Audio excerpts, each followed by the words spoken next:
کہ انسان سے سب سے پہلا سوال جو کیا جائے گا اس کے اعمال کے بارے میں، وہ پتہ کیا ہوگا؟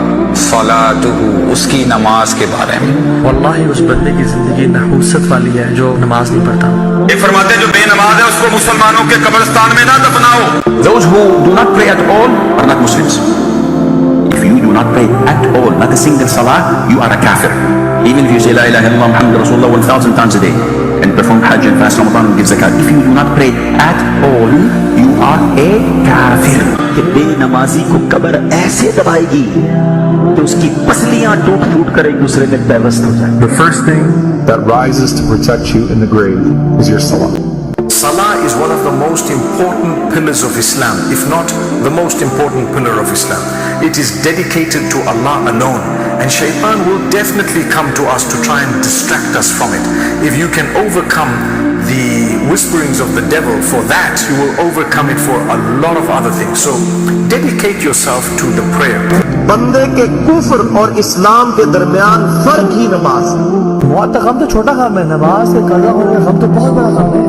ایک گنجا سانپ بے نمازی پر قبر میں مسلط کر دیا جائے جو قیامت تک نماز نہ پڑھنے کے سبب اسے مارتا رہے۔ آپ نماز قضا نہیں کر سکتے کسی قیمت پہ۔ نماز قضا کرنا اسلام میں شرک کے بعد سب سے بڑا گناہ ہے، سب سے بڑا جرم ہے۔ قضا کرنے کی کسی قیمت پہ آپ کو اجازت نہیں ہے، اس کے لیے جو بھی کرنا پڑے آپ کو نماز پڑھنی پڑے گی باقاعدہ پراپر کھڑے ہو کر۔ Any person that misses one salah, not two, one salah, you miss one salah for no reason, you're worse than a murderer, you're worse than a rapist, you're worse than a terrorist, you're worse than a pedophile in the eyes of Allah. اللہ کے رسول صلی اللہ علیہ وآلہ وسلم فرماتے میں بے نمازی سے بیزار ہوں، سارے فرشتے بیزار ہیں، سارے انبیاء بیزار ہیں، اور یہاں تک اللہ کے رسول علیہ السلام فرماتے بے نمازی کو زکات مت دو۔ فقیہ ابو اللہ سمرقندی اپنی کتاب میں لکھتے اللہ کے رسول نے فرمایا بے نمازی کو زکات مت دو، اس کی صحبت میں مت بیٹھو، اس کا اللہ اکبر، اور فرمایا اس کو سلام مت کرو، اس لیے کہ وہ جہاں بیٹھتا ہے لعنت اس پر نازل ہو۔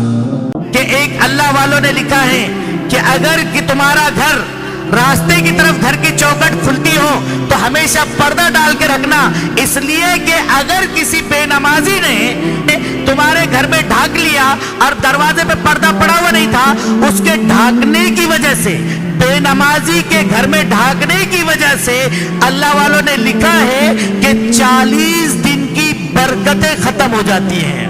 بات ہے آپ سے سورہ مائدہ میں سورہ نمبر 5 آیت نمبر 55 میں آپ کے دوست صرف اللہ کے رسول اور وہ مومن ہیں جو نماز قائم کرتے ہیں اور زکات دیتے ہیں۔